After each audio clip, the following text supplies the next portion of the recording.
নমস্কার বন্ধুরা, পাপিয়ার রান্নাঘরে আপনাদের সকলকে স্বাগত। আশা করি আপনারা সবাই ভালো আছেন। আজকে করছি এইগুলো হচ্ছে খয়রা মাছ। খয়রা মাছের একটা ফ্রাই বানাবো। তার জন্য আছে খয়রা মাছ। খয়রা মাছটাকে লবণ আর হলুদ দিয়ে মাখিয়ে রেখে দিয়েছি। আর এতে নিয়েছি পরিমাণ মতন চালের গুঁড়ো, বেসন, হলুদ গুঁড়ো, লঙ্কা গুঁড়ো আর নুন। এবার এটাকে ভালো করে জল দিয়ে ফেটিয়ে নেব।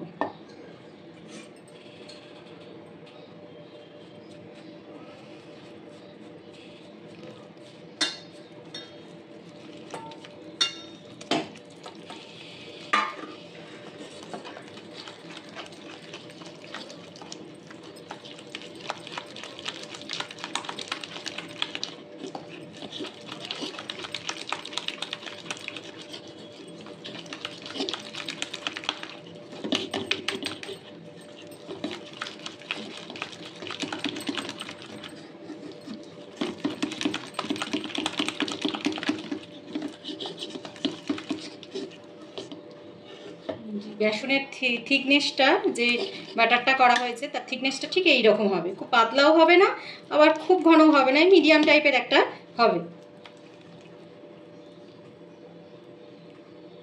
তারপরে এই ব্যাটারগুলোর মধ্যে মাছগুলো এই ব্যাটারটা দিয়ে কোট করে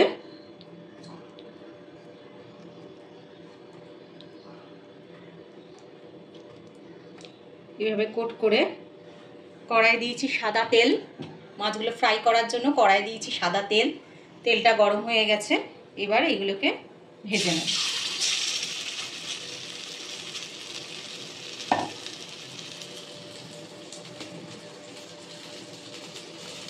প্রত্যেকটা মাছ এইভাবে বেসনের ব্যাটারে একটু কোট করে নিয়ে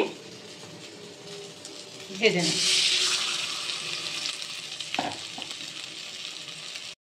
এবার মাছগুলো ভালো করে লাল করে ভাজা হয়ে গেছে, মচমচে হয়ে গেছে, ভালো করে লাল করে ভাজা হয়ে গেছে। এবার গ্যাস বন্ধ করে নামিয়ে নিন।